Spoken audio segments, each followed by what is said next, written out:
ಏನು ನನಗಾಗಿರ್ತಕ್ಕಂಥ ಅನ್ಯಾಯನ D K Shivakumar ಅವರು commissioner Dayanand ಅವ್ರ ಜೊತೆಯಲ್ಲಿ ಮಾತಾಡಿ ನನ್ನ ಮೇಲೆ ಒಂದು ರೇಪ್ ಕೇಸ್ ಕಂಪ್ಲೇಂಟ್ ರಿಜಿಸ್ಟರ್ ಮಾಡ್ತಾರೆ. ರೇಪ್ ಕೇಸ್ ರಿಜಿಸ್ಟರ್ ಮಾಡೋದ್ರಲ್ಲಿ ಭಾಳ ಪ್ರಮುಖ ಪಾತ್ರ ವಹಿಸಿರ್ತಕ್ಕಂಥವರು ಒಬ್ಬರು DYSP ಧರ್ಮೇಂದ್ರ ಅಂತ ಮತ್ತು ಕಮಿಷನರ್ ದಯಾನಂದ್ ಅವರು ಸುಳ್ಳು ರೇಪ್ ಕೇಸ್ನ ದಾಖಲು ಮಾಡ್ತಾರೆ. ಸುಮಾರು 2021ರಲ್ಲಿ ಕೋವಿಡ್ ಸಂದರ್ಭದಲ್ಲಿ ನಾನೊಂದು ಹೆಣ್ಣುಮಗಳನ್ನ ಭೇಟಿ ಮಾಡಿದ್ದೆ ಅಂಥೇಳಿ, ಆ ಹೆಣ್ಣುಮಗಳಿರೋವಂಥದ್ದು ಯಶವಂತಪುರ JP ಪಾರ್ಕ್ ವಾರ್ಡಲ್ಲಿ. 2024ರಲ್ಲಿ ರಾಮನಗರ ಡಿಸ್ಟಿಕ್ಕು ಕಗ್ಲಿಪುರದಲ್ಲಿ ರೇಪ್ ಕೇಸ್ FIR ಆಗ್ತಾರೆ. FIR ಆಗ್ದಂಥ ಸಂದರ್ಭದಲ್ಲಿ ಕೋರ್ಟ್ ಹತ್ರ ಬಂದು ನನಗೊಂದು ವಕೀಲರು ಮಾತಾಡ್ತಾರೆ, ನೀನು ರಾಜೀನಾಮೆ ಕೊಟ್ಟರೆ ಅಟ್ರಾಸಿಟಿ ಹಾಕಿದಾಗ ನನ್ನ ಕೋರ್ಟಿಗೆ ಪ್ರೊಡ್ಯೂಸ್ ಮಾಡ್ತಾರೆ. ಅಟ್ರಾಸಿಟಿ ಹಾಕಿದಾಗ ಕೋರ್ಟಿಗೆ ಕರ್ಕೊಂಬಂದಾಗ ರೇಪ್ ಕೇಸ್ ಹಾಕಬಾರ್ದು ಅನ್ನಂಗಿದ್ದರೆ ನೀನು ರಾಜೀನಾಮೆ ಕೊಡಬೇಕು. ನನ್ನನ್ನು ವಯಾಲಿಕಾವಲ್ ಪೊಲೀಸ್ನವರು ಕಸ್ಟಡಿಗೆ ತೊಗೊಂಡು ಅಶೋಕ್ ನಗರ್ ಸ್ಟೇಷನಲ್ಲಿ ಇರೋವಾಗ ಕೋರ್ಟ್ ಪರ್ಮಿಷನ್ ಇಲ್ಲದೆ, ಅಲ್ಲಿನ ಲೋಕಲ್ಲು ಆವತ್ತಿನ ACP ಪರ್ಮಿಷನ್ ಇಲ್ಲದೆ, ಯಾರದೇ ಪರ್ಮಿಷನ್ ಇಲ್ಲದೆ DYSP ಧರ್ಮೇಂದ್ರ ಬಂದು ನನ್ನನ್ನು ಜಡ್ಜ್ ಮನೆಗೆ ಪ್ರೊಡ್ಯೂಸ್ ಮಾಡೋದಕ್ಕೆ ಬಂದರೆ, ಆವತ್ತು ರಾತ್ರಿ ಬಂದು ನನ್ನ ಹತ್ರ 1 to 1 ಸುಮಾರು 2 ಅವರ್ ನಾನು ಮಾತಾಡೋಕ್ಕಾಗಲ್ಲ ಅಂದರೂ ಮಾತಾಡಬೇಕು ಅಂತ ನನಗೆ ವಾರ್ನ್ ಮಾಡ್ತಾರೆ. ವಾರ್ನ್ ಮಾಡಿ ರೇಪ್ ಕೇಸ್ ಹಾಕಬಾರ್ದು ಅನ್ನಂಗಿದ್ರೆ ನೀನು ರಾಜೀನಾಮೆ ಕೊಡಬೇಕು ಅಂತ DYSP ಧರ್ಮೇಂದ್ರ ಅಶೋಕ್ ನಗರ್ ಸ್ಟೇಷನಲ್ಲಿ ನನ್ನನ್ನು ಹೇಳಿದ್ದಾರೆ. ಅಲ್ಲಿನ CCTV ಫುಟೇಜ್ಗಳು ತರ್ಬೋದು, ಅಲ್ಲಿನ ACP ಅವ್ರನ್ನ ಕೇಳ್ಬೋದು. ನನ್ನನ್ನು ಸುತ್ತಲೂ ಹೀಗೆಲ್ಲ ಮಾಡಿ ನನ್ನ ಮೇಲೆ ರೇಪ್ ಕೇಸ್ ಬುಕ್ ಮಾಡಿರೋವಂಥದ್ದು. ನಾನು ಇವತ್ತಿಗೆ ಅದನ್ನೇ ಹೇಳಿದ್ದೀನಿ ಹೌಸಲ್ಲಿ, ನಾನು CBI ಕೊಡಿ, CBI ತನಿಖೆ ಮಾಡಿಸಿ, ಇದರಲ್ಲಿ ನೇರವಾಗಿ ನನ್ನ ಮೇಲೆ ರೇಪ್ ಕೇಸ್ ಹಾಕಿರೋದ್ರಲ್ಲಿ DK ಶಿವಕುಮಾರು ಮತ್ತು DK ಸುರೇಶ್ ಅಂತ ಸ್ಪಷ್ಟವಾಗಿ ಹೇಳ್ತಾ ಇದ್ದೀನಿ. ನನಗೆ ಯಾವಾಗ ನಾನು ಇದನ್ನು ಮಾಡಿದೆ, ಇವತ್ತಿಗೂ ನನಗೆ ಗನ್ಮ್ಯಾನ್ ಕೊಟ್ಟಿಲ್ಲ. ನನ್ನ ಮಸಿ ಬೆಳೆಯೋದಕ್ಕೆ ನನ್ನ ಮುಖಕ್ಕೆ ಕ್ಷೇತ್ರಕ್ಕೆ ಹೋದರೆ 5 ಲಕ್ಷ, ಬಟ್ಟೆ ಹೊಡೆದ್ರೆ 5 ಲಕ್ಷ, ನನ್ನ ಬಟ್ಟೆ ಹೊಡೆದ್ರೆ 5 ಲಕ್ಷ, ಎಲ್ಲದಕ್ಕೂ ರೇಟ್ ಫಿಕ್ಸ್ ಮಾಡಿದ್ದಾರೆ. ಮುನಿರತ್ನ ಕಾನ್ಸ್ಟಿಟ್ಯೂನ್ಸಿಯಲ್ಲಿ ಓಡಾಡಬಾರ್ದು. ಇದೆಲ್ಲ ಎಲ್ಲಿಂದ ಸೃಷ್ಟಿಯಾಯಿತು?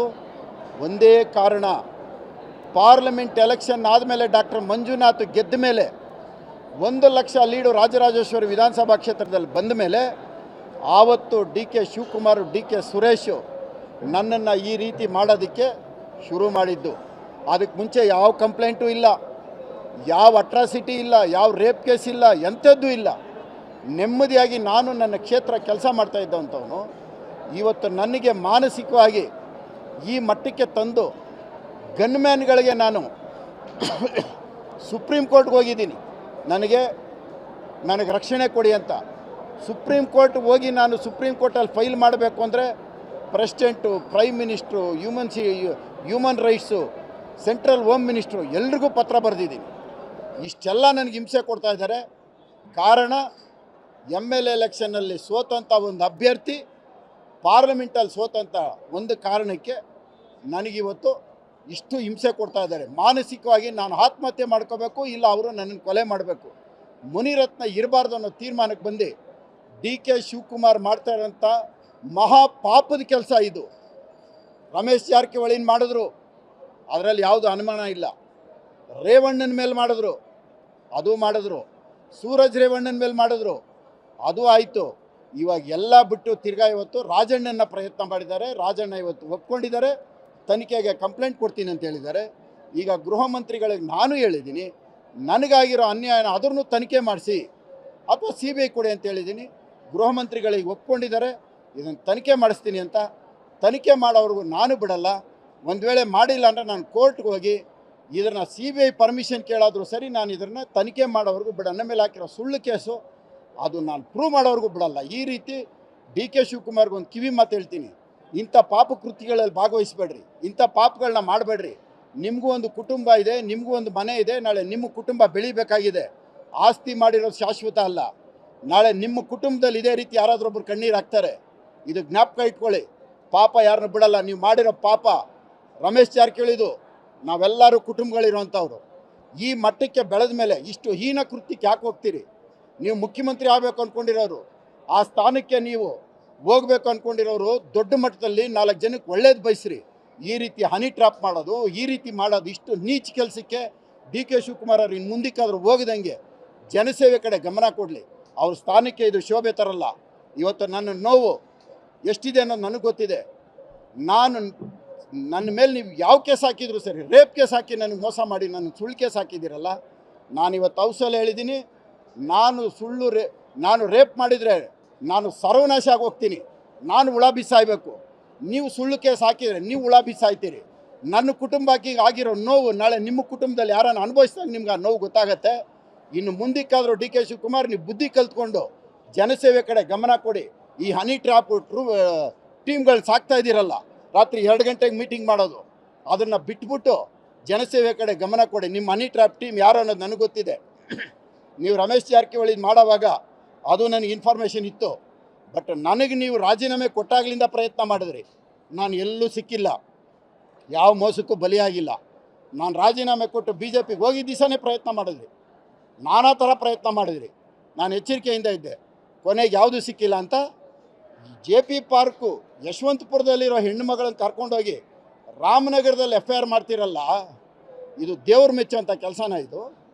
ರಾಮನಗರದಲ್ಲಿ ಯಾರನ್ನ FIR ಮಾಡ್ತಾರಾ? 5 ವರ್ಷ ಆದಮೇಲೆ ರೇಪ್ ಕೇಸ್ ಕಂಪ್ಲೇಂಟ್ ಕೊಡ್ತಾರಾ? 5 ವರ್ಷದಿಂದ ಏನು ಮಾಡ್ತಾಯಿದ್ರು? 5 ವರ್ಷದಲ್ಲಿ ಎಲ್ಲೂ ಇಲ್ಲದೆ ಇರೋ ರೇಪ್ ಕೇಸ್ ಅಲ್ಲಿ ಕಂಪ್ಲೇಂಟ್ ಕೊಡೋದು. ದಯವಿಟ್ಟು ಶಿವಕುಮಾರ್, ಭಾಳ ದೇವರು ನೀವು ಊಹೆ ಮಾಡದೇ ಇರೋ ಮಟ್ಟಿಗೆ ಬೆಳೆದು ಬಿಟ್ಟಿದ್ದೀರಿ. ನೀವು 20 ರೂಪಾಯಿ ಇಲ್ಲದೆ ಇರೋವಾಗಲಿಂದ ನಾನು ನೋಡಿರೋನು. 20 ರೂಪಾಯಿಗೆ 2.2 ಪೆಟ್ರೋಲ್. ನಾನು ನೀವು ಹತ್ತಿರದಲ್ಲಿರೋರು, ನಾವಿಬ್ಬರು ಭಾಳ ಹತ್ತಿರದಲ್ಲಿ ಜೀವನ ಮಾಡಿರೋರು ನಾವಿಬ್ಬರು 20ನೇ ವಯಸ್ಸಿನ ಸ್ನೇಹಿತರುಗಳು. ನನಗೆ ಹಿಂಗೆ ಮಾಡಬಾರ್ದಾಗಿತ್ತು. ನಿಮ್ಮ ಹತ್ರ ಏನು ಇಲ್ಲದೆ ಇರೋವಾಗಲಿಂದ ನಾನು ಜೊತೆಯಲ್ಲಿರೋನು, ಏನು ಜೊತೆಯಲ್ಲಿ ಇಲ್ಲದೆ ಇರೋವಾಗ ನಾನು ನಿಮ್ಮನ್ನು ನೋಡಿರೋನು. ನಿಮ್ಮ ಹತ್ರ ಒಂದು ಹಳೆ ಜಾವ 4,000 ರೂಪಾಯಿ ಅದ್ರ ಬೆಲೆ, 20 ರೂಪಾಯಿ ನೋಟ್ ಎತ್ಕೊಂಡೋಗಿ ಪೆಟ್ರೋಲ್ ಬ್ಯಾಂಕಲ್ಲಿ ಪೆಟ್ರೋಲ್ 2.2. ಇದರಿಂದ ನಾವಿಬ್ಬರು ಬದುಕಿರೋದು. ದೇವರು ನಿಮ್ಮ ಮಟ್ಟಕ್ಕೆ ತಂದು ಒಂದು ಮುಖ್ಯಮಂತ್ರಿ ಆಗೋ ಮಟ್ಟಕ್ಕೆ ಇನ್ನು ಮುಂದಕ್ಕಾದರೂ ತಿದ್ಕೊಂಡು ಒಂದು ಮಾನವರಾಗಿ ಒಂದು ಮನುಷ್ಯತ್ವ ಇಟ್ಕೊಂಡು ಜೀವನ ಮಾಡಿ. ಇಷ್ಟು ಕೀಳು ಮಟ್ಟದ ಹನಿ ಟ್ರಾಪ್ಗೆ ಹೋಗ್ಬಿಟ್ಟು ಕುಟುಂಬಗಳನ್ನ ಹಾಳು ಮಾಡೋಂಥದ್ದಕ್ಕೆ ಹೋಗ್ಬೇಡ್ರಿ. ನಿಮಗೂ ಒಂದು ಕುಟುಂಬ ಇದೆ. ಶಿವಕುಮಾರ್, ನಿಮ್ಗೊಂದು ಜ್ಞಾಪಕ ಇದೆಯೋ ಇಲ್ಲ ಗೊತ್ತಿಲ್ಲ, ಇವತ್ತು ಜ್ಞಾಪಿಸ್ತೀನಿ. 2013ರಲ್ಲಿ KPCC ಅಧ್ಯಕ್ಷರಾವತ್ತು ಪರಮೇಶ್ವರ್ ಅವರು ಅವತ್ತು ಸೋತೋಗಿರ್ತಾರೆ. ಕಾಂಗ್ರೆಸ್ ಆಫೀಸಲ್ಲಿ ನಾವೆಲ್ಲ ಗೆದ್ದು ಬಂದಿರ್ತೀವಿ. ಆವತ್ತು ನೀವು ಕುಂತು ಮೀಟಿಂಗ್ ಮಾಡೋವಾಗ ಪರಮೇಶ್ವರ್ ಸೋತೋಗಿರ್ತಾರೆ. ನೀವೊಂದು ಮಾತು ಹೇಳ್ತೀರಿ, ಜ್ಞಾಪಿಸ್ಕೊಳ್ರಿ, ಅಥವಾ ಅವತ್ತಿನ ವಿಡಿಯೋ ಕ್ಲಿಪ್ಪಿಂಗ್ ಓಪನ್ ಮಾಡಿ ನೋಡಿ. ಸೋತವನು ಸತ್ತ ಅಂತ ಹೇಳ್ತೀರಿ. ಪರಮೇಶ್ವರ್ ಅವತ್ತು ಸರ್ಕಾರ ತಂದಿರ್ತಾರೆ, ಎಲ್ಲ MLAಗಳು ಗೆದ್ದಿರ್ತಾರೆ. ಸೋತವನು ಸತ್ತ ಅಂತ ಹೇಳಿದ್ರಿ. ಪರಮೇಶ್ವರ್ ಮನಸ್ಸು ಎಷ್ಟು ನೊಂದಿರ್ತದೆ, ಎಷ್ಟು ಆ ಜೀವ ನೋವು ತಿಂದಿರುತ್ತೆ ಅನ್ನೋದು ಯೋಚನೆ ಮಾಡಿಲ್ಲ. ಸೋತವನು ಸತ್ತ. ಇದೇ ನೀವು ಕಾಂಗ್ರೆಸ್ ಅಧ್ಯಕ್ಷರಾದ ಮೇಲೆ ನಿಮ್ಮ ತಮ್ಮ ಸೋತ. ಇವತ್ತು ಅದೇ ನೀವು ಅವತ್ತು ಪರಮೇಶ್ವರ್ ಹೇಳಿದ ಮಾತು ಇವತ್ತು ತಿರುಗಿಸಿ ನಿಮ್ಗೆ ಹೊಡೆದಿದೆ. ಇದೇ ಜೀವನ 11 ವರ್ಷ ಆದಮೇಲೆ ನಿಮ್ಗೆ ಹೊಡೆದಿದೆ. ಅವತ್ತು ಪರಮೇಶ್ವರ್ ಅವ್ರ ನೋವು ಇವತ್ತು ನಿಮ್ಮ ತಮ್ಮ ಸೋತ ಮೇಲೆ ಗೊತ್ತಾಯಿತು. ಇವಾಗಲೂ ಹೇಳ್ತಾ ಇದ್ದೀನಿ, ಇವತ್ತು ನನಗೆ ಮಾಡಿರೋದು, ಜಾರಕಿಹೊಳಿಗೆ ಮಾಡಿರೋದು, ರೇವಣ್ಣನಿಗೆ ಮಾಡಿರೋದು, ರಾಜಣ್ಣನಿಗೆ ಮಾಡೋಕ್ಕೆ ಹೋಗಿರೋದು, ಇವೆಲ್ಲ ತಿರುಗಿಸಿ ಹೊಡೆಯಬಾರ್ದು ಅನ್ನಂಗಿದ್ರೆ ನೀವು ಯಾವ ಪೂಜೆ ಮಾಡಿದ್ರೂ ಉಪಯೋಗ ಇಲ್ಲ. ಮನುಷ್ಯ ಶುದ್ಧವಾಗಿ ಇಟ್ಕೊಳ್ಳಿ, ಇದನ್ನು ಶುದ್ಧವಾಗಿ ಇಟ್ಕೊಳ್ರಿ. ಅಲ್ಲೆಲ್ಲೋ ಶನಿಮಾತ್ಮನ ಹತ್ರಕ್ಕೆ ಹೋಗ್ತೀರಿ, ಪ್ರತ್ಯಾಂಗಿನಿ ಹತ್ರಕ್ಕೆ ಹೋಗ್ತೀರಿ, ಅಜ್ಜಯ್ಯನ ಹತ್ರಕ್ಕೆ ಹೋಗ್ತೀರಿ. ಇವತ್ತು ನಾನು ಹೌಸಲ್ಲಿ 3 ಫೋಟೋಗಳು ತಂದಿದ್ದೆ ದೇವ್ರುಗಳದ್ದು. ಇವತ್ತು ನಾನು ಆ 3 ಫೋಟೋಗಳನ್ನ ಇಟ್ಕೊಂಡು ಹೌಸಲ್ಲಿ ಪ್ರಮಾಣ ಮಾಡ್ತೀನಿ, ನಾನು ರೇಪ್ ಮಾಡಿಲ್ಲ. ನೀವು ಮಾಡಿರಿ ನೋಡೋಣ. ನಿಮ್ಮ ಕುಮ್ಮಕ್ಕಿಲ್ದೆ FIR ಹಾಕಿದ್ರ, ನಿಮ್ಮ ಕುಮ್ಮಕ್ಕಿಲ್ದೆ ಮಾಡಿದ್ರ? ನೀವೊಬ್ಬ ಭಾಳ ಪವಿತ್ರವಾಗಿರ್ತಕ್ಕಂಥ ಒಂದು ಮಾಧ್ಯಮ ವೃತ್ತಿ, ಹಾಲಿನಷ್ಟು ಪವಿತ್ರವಾಗಿರಬೇಕಾಗಿರೋಂಥ ವೃತ್ತಿ ಇದು. ಇಂಥ ಒಂದು ವೃತ್ತಿನಲ್ಲಿ ಒಂದು ಕಲ್ಮಶ ಒಂದು ಸೇರಿಕೊಂಡು ಅವನಿಗೆ ನೀವು 8 ಕೋಟಿ ರೂಪಾಯಿ ಕೊಟ್ಟಿದ್ದೀರಿ ನನ್ನನ್ನು ಪ್ರಚಾರ ಮಾಡೋಕ್ಕೆ, ನನ್ನ ಬಗ್ಗೆ ನೆಗೆಟಿವ್ ಮಾಡೋಕ್ಕೆ. ರೇವಣ್ಣನ ಬಗ್ಗೆ, ದೇವೇಗೌಡರ ಕುಟುಂಬಕ್ಕೆ ಅಪಪ್ರಚಾರ ಮಾಡೋಕ್ಕೆ ನೀವು 11 ಕೋಟಿ ಕೊಟ್ಟಿದ್ದೀರಿ. ಒಟ್ಟು ನಮ್ಮಿಬ್ಬರ ಮೇಲೆ ಅಪಪ್ರಚಾರ ಮಾಡೋದಕ್ಕೆ ನಿಮ್ಮ ಇನ್ವೆಸ್ಟ್ಮೆಂಟು ಒಂದು ಮಾಧ್ಯಮಕ್ಕೆ 19 ಕೋಟಿ ಖರ್ಚು ಮಾಡಿದ್ದೀರಿ. ಇದೆಲ್ಲ ನಿಮ್ಗೆ ಒಳ್ಳೆ ತರತ್ತಾ? ಇವೆಲ್ಲ ಒಳ್ಳೇದಾ? ಇವು ಮಾಡ್ಬೋದಾ ಇಂಥದ್ದು? ಮಾಧ್ಯಮ ಅನ್ನೋದು ಪವಿತ್ರವಾದ ವೃತ್ತಿ, ಇದನ್ನು ಭಾಳ ಗೌರವಿಸ್ಬೇಕಾಗಿರೋ ವೃತ್ತಿ. ರಾಜ್ಯಾಂಗ, ನ್ಯಾಯಾಂಗ, ಕಾರ್ಯಾಂಗ, ಪತ್ರಿಕಾ ರಂಗ ಅಂತೀವಿ. ಇಂಥ ಒಂದು ರಂಗ 4 ಸ್ತಂಭಗಳು, ಈ ಸ್ತಂಭಗಳಲ್ಲಿ ಈ ರೀತಿ ಒಂದು ಕಲ್ಮಶ ಆದರೆ ಎಲ್ಲಿಂದ ಉಳಿಯುತ್ತೆ? ಇನ್ನು ಮುಂದಕ್ಕೆ ಈ ರೀತಿ ಅಂಥ ಕೆಟ್ಟ ಮಾಧ್ಯಮಗಳಲ್ಲಿ ಹಿಡ್ಕೊಂಡು ಒಂದು ವ್ಯಕ್ತಿನ ತೇಜವಧೆ ಮಾಡೋಂಥದ್ದು ಬಿಟ್ಟು ಮಾಧ್ಯಮಗಳಲ್ಲಿ ಪವಿತ್ರವಾಗಿರ್ತಕ್ಕಂಥವರು ಇದ್ದಾರೆ, ಎಲ್ಲರೂ ಅಲ್ಲ, ಎಷ್ಟೋ ಜನ ಇದ್ದಾರೆ. ಆದರೆ ಇಂಥ ಜೀವನ ಮಾಡೋಕ್ಕೆ ಹೋಗಬೇಡಿ ಶಿವಕುಮಾರ್. ನಿಮ್ಗೆ ಹೇಳ್ತಾ ಇದ್ದೀನಿ, ನೀವಿವತ್ತು ಚೆನ್ನಾಗಿರ್ಬೋದು, ಆದರೆ ಇದು ನಿಮ್ಮ ಕುಟುಂಬಕ್ಕೆ ಒಂದಲ್ಲ ಒಂದು ದಿನ ಹೊಡೆಯುತ್ತೆ. ಇನ್ನು ಮುಂದಕ್ಕಾದ್ರೂ ತಿದ್ಕೊಳ್ಳಿ ಅಂತ ನಿಮ್ಗೊಂದು ಮಾತು ಹೇಳ್ತೀನಿ.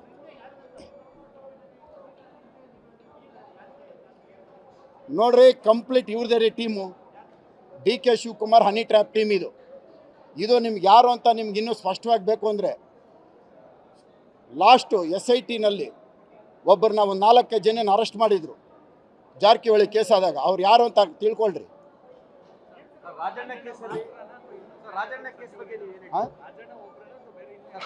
ಕೇಳಿ, ಇವತ್ತು ರಾಜಣ್ಣ ಹೇಳಿರೋದು ಹಲವಾರು ಜನದ್ದು ಇದೆ ಅಂತ ಹೇಳಿದ್ದಾರೆ. ನನಗೆ ಗೊತ್ತಿದ್ದಂಗೆ ಇವ್ರ ಹತ್ರ ರಾತ್ರಿ 2 ಗಂಟೆಗೆ ಈ ಹನಿ ಟ್ರ್ಯಾಪ್ ಮೀಟಿಂಗ್ ಮಾಡೋದು. ಹನಿ ಟ್ರ್ಯಾಪ್ ಮೀಟಿಂಗು 2 ಗಂಟೆಗೆ ಮಾತಾಡ್ತಾರೆ. ನನ್ನ ಮೀಟಿಂಗ್ ಮಾಡಿರೋದು ನನಗೆ ಚೆನ್ನಾಗಿ ಗೊತ್ತಿದೆ. ನಾನು ರಾಜೀನಾಮೆ ಕೊಟ್ಟ ಮೇಲೆ ಮುನಿದೇನಾಯಿತು ಅಂತ ಕೇಳ್ತಾರೆ. ಇಲ್ಲ, ಮುನಿದು ಆಗ್ತಾ ಇಲ್ಲ. ಹಂಗಾರೆ ಜಾರಕಿಹೊಳಿದು ಆಗೈತೆ. ಜಾರಕಿಹೊಳಿಗಿಂತ ಮುನಿದು ಫಸ್ಟ್ ಮಾಡು, ಅವ್ನು ಬೈ ಎಲೆಕ್ಷನ್ ಬರುತ್ತೆ. ಇದು ನನಗೆ ಗೊತ್ತಿತ್ತು. ಇದು ನನಗೆ ಗೊತ್ತಾದ ಮೇಲೆ ನಾನು ಭಾಳ ಎಚ್ಚರಿಕೆಯಿಂದ ಇದ್ದೀನಿ. ಕೊನೆಗೆ ಯಾವುದೂ ಸಿಕ್ಕಿಲ್ಲ ಅಂತ ಒಂದು ಹೆಣ್ಣುಮಗಳಿಗೆ ಕರ್ಕೊಂಬಂದು ರೇಪ್ ಕೇಸ್ ಹಾಕ್ಸ್ತಾರೆ. ಇದು ಮಾಡಿರೋ ಪಾಪದ ಕೆಲಸ. ಅರೆ, ರಮೇಶ್ ಜಾರಕಿಹೊಳಿ ಮೇಲೆ ಏನು ದ್ವೇಷ? ರಾಜಣ್ಣ ಏನು ಪಾಪ ಮಾಡವ್ರೆ ಹೇಳಪ್ಪ? ರಾಜಣ್ಣ ಏನು ತಪ್ಪು ಮಾಡವ್ರೆ? ರಾಜಣ್ಣನ ಸಬ್ಜೆಕ್ಟು ಗುಸ್ಗುಸ ಅಂತ ಇತ್ತು ಅಂತ ನಾನೇ ಹೇಳಿದ್ದೆ. ಇವತ್ತು ಓಪನ್ ಆಯ್ತಲ್ಲ, ಇವತ್ತು ನಾನೇ ಕಂಪ್ಲೇಂಟ್ ಕೊಡ್ತೀನಿ ಅಂತ ಹೇಳಿದ್ರಲ್ಲ. ರಮೇಶ್ ರೇವಣ್ಣನ ನೀವು ಇನ್ನೊಬ್ಬರ ಬಗ್ಗೆ ನಾನು ಮಾತಾಡಲ್ಲ. ರೇವಣ್ಣನ ಎತ್ಕೊಂಬಂದು ಮಾಡಿಬಿಟ್ಟು ದೇವೇಗೌಡರು ನೀವು ಕೋರ್ಟಲ್ಲಿ ಇನ್ನೂ ಬೇಲ್ ಆರ್ಡ್ರಿಗಿತ್ತು ಹೋಗಿದೆ. ದೇವೇಗೌಡರ ಮನೆ ಬಾಗಿಲಲ್ಲಿ ಪೊಲೀಸವ್ರು ನಿಲ್ಲಿಸಿ ಕೊಳ್ಳಪಟ್ಟಿ ಹಿಡ್ಕೊಂಡು ಎಳ್ಕೊಂಬನ್ನಿ ಅಂತ ಹೇಳಿದ್ರಲ್ಲ. ರೇವಣ್ಣ ಏನು ಓಡೋಗ್ಬಿಡ್ತಾಯಿದ್ರಾ? ರೇವಣ್ಣ ಏನು ತಲೆ ಮರೆಸ್ಕೊಂಡು ಹೋಗ್ತಾಯಿದ್ರಾ? ಬೇಲ್ ಕ್ಯಾನ್ಸಲ್ ಆಗಿದೆ ಬನ್ನಿ ಅಂದರೆ ರೇವಣ್ಣ ಸ್ಟೇಷನ್ಗೆ ಹೋಗ್ತಾಯಿದ್ರು. ದೇವೇಗೌಡರ ಮನೆ ಬಾಗಿಲು ತಟ್ಟಿ ಎಳ್ಕಮ್ಮ ಅನ್ನೋದೇನಿತ್ತು? ಇಷ್ಟೊಂದು ದ್ವೇಷ ಯಾಕೆ ಬೇಕಾಗಿತ್ತು DK ಶಿವಕುಮಾರ್ಗೆ? ದೇವೇಗೌಡರ ಮನೆ ಹೊಡೆದಾಕ್ಬಿಟ್ಟು ಬಾಗಿಲು ಹೊಡೆದು ಎಳ್ಕಮ್ಮ ಅಂತ ಹೇಳೋದು ಇವೆಲ್ಲ ದೇವ್ರ ಮೆಚ್ತಾನ? ದೇವ್ರ ಮೆಚ್ಚೋ ಕೆಲಸನ ಇದು? ದೇವೇಗೌಡರ ಹಿರಿಜೀವ ಮನೆಯಲ್ಲಿದೆ, ಅವ್ರ ಎದುರುಗಡೆ ಎಳ್ಕಂಬ ಕೊಳ್ಳಪಟ್ಟಿ ಇಳ್ಕೊಂಡು ಅಂತ ಹೇಳಿದ್ರೆ ಇವೆಲ್ಲ ದೇವ್ರು ನೋಡ್ತಾ ಇರ್ತಾನೆ. ಇವೆಲ್ಲ ಕರ್ಮ ಇವು. ದೇವ್ರವನವನು ಇದ್ದಾನೆ. ಇವತ್ತು ನನಗೆ ಗೊತ್ತಿದೆ, ನಾನು ಮೆಂಟಲಿ ಡಿಸೈಡ್ ಆಗಿದ್ದೀನಿ. ನಾನು ಸತ್ರು ಚಿಂತೆ ಇಲ್ಲ. ನನಗಾಗಿರೋ ನೋವು ಬಹಿರಂಗಪಡಿಸ್ಬೇಕು, ಅದಕ್ಕೆ ಮಾಧ್ಯಮದ ಮುಖಾಂತರ ಬಹಿರಂಗಪಡಿಸ್ತಾ ಇದ್ದೀನಿ. ಇವಾಗ ತನಿಖೆ ಮಾಡೋಕ್ಕೆ ಹೇಳಿದ್ದಾರೆ ತಾನೆ. ಆಗಿರೋದು ನಿಜ, ತನಿಖೆ ಮಾಡೋಕ್ಕೆ ಹೇಳೋರೆ. ನಂದು ಆಗೋಗಿದೆ, ನಾನೀಗ ಎನ್ಕ್ವೈರಿ ಮಾಡಿಸ್ತೀನಿ. ನಾನಿವರು ಹೋಮ್ ಮಿನಿಸ್ಟ್ರಿಗೆ ಇವಾಗ ಕಂಪ್ಲೇಂಟ್ ಕೊಡ್ತೀನಿ. ಕಂಪ್ಲೀಟ್ ಚರಿತ್ರೆ. ಅಶೋಕ್ ನಗರ್ ಸ್ಟೇಷನಲ್ಲಿ ಧರ್ಮೇಂದ್ರ ಬಂದು ನನಗೆ ಹೇಳಿದ್ದರನ್ನ ವಿಡಿಯೋ ಫುಟೇಜ್ ಇದೆ, ನನ್ನ ಹತ್ರ ಮಾತಾಡಿರೋದಿದೆ, ನನಗೆ ಬಂದು ಎದುರಿಸೋರೋದಿದೆ. ನೀನು ಒಪ್ಕೋಬೇಕು ರಾಜೀನಾಮೆ ಕೊಡೋಕ್ಕೆ ಅಂತ ಹೇಳಿರೋದಿದೆ. ನಾನು ಯಾವಾಗ ಒಪ್ಕೊಂಡಿಲ್ಲ, ಮಾರನೇ ದಿವಸ ನನಗೆ ಅಟ್ರಾಸಿಟಿಯಲ್ಲಿ ಬೇಲಾಗಿದ್ದ ತಕ್ಷಣ ರೇಪ್ ಕೇಸ್ ತಂದಿಡ್ತಾರೆ. ಅವತ್ತೇ ಇಂಥ ಪಾಪದ ಕೆಲಸಗಳು. ಏನು ಇಷ್ಟೊಂದು ದ್ವೇಷನ? ಏನ್ರಿ ಇದು? ಇಷ್ಟೊಂದು ಕರ್ಮನ? ಎಷ್ಟು ಶಾಂತಿಯುತವಾದಂಥ ರಾಜ್ಯ ಇದು? ಇಡೀ ದೇಶದಲ್ಲೆಲ್ಲ ನನ್ನ ಜೊತೆಯಲ್ಲಿದ್ದವರಿಗೆ. ಆವತ್ತು ಕಾಂಗ್ರೆಸ್ ಪಾರ್ಟಿಯಲ್ಲಿ ಇದ್ದಿದ್ದು ರಮೇಶ್ ಜಾರಕಿಹೊಳಿ, ಕಾಂಗ್ರೆಸ್ಸಲ್ಲಿ ಇದ್ದಿದ್ದು. ಇವತ್ತು ಕಾಂಗ್ರೆಸ್ಸಲ್ಲಿರುವಂಥ ರಾಜಣ್ಣನಿಗೆ ನಾನು ಬಿಟ್ಟು ಬಂದಿದ್ದಕ್ಕೆ, ನನಗೆ ದೇವೇಗೌಡರ ಕುಟುಂಬ ಎದುರಾಕೊಂಡಿದ್ದಕ್ಕೆ ಅದು ರೇವಣ್ಣನಿಗೆ. ಏನಿವೆಲ್ಲ? ಹಿಂಗೂ ಬದುಕ್ಬೋದಾ? ಇಷ್ಟು ಕೆಟ್ಟಂದಲ್ಲಿ ಬದುಕ್ಬೋದಾ? ಇದು ಒಳ್ಳೇದಲ್ಲ. ಇದು ಜಿ ಕನ್ನಡ ನ್ಯೂಸ್ ಈಗ ನಿಮ್ಮ ಮನೆಯಲ್ಲೇ ನೋಡಿ. ಎಲ್ಲ ಕೇಬಲ್ಗಳಲ್ಲಿ ಈಗ ಲಭ್ಯ.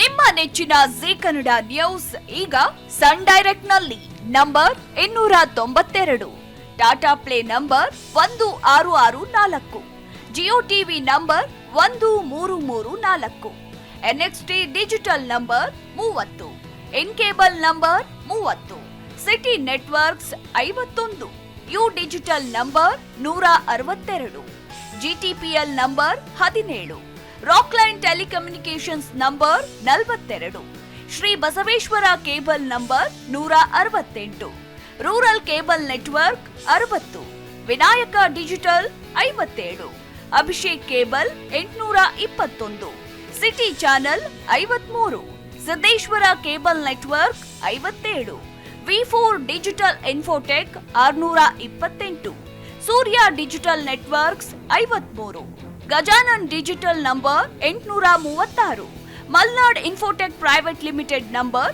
56, Metrocast number 830, Victory Digital number 167ರಲ್ಲಿ ನೋಡಿ ಆನಂದಿಸಿ.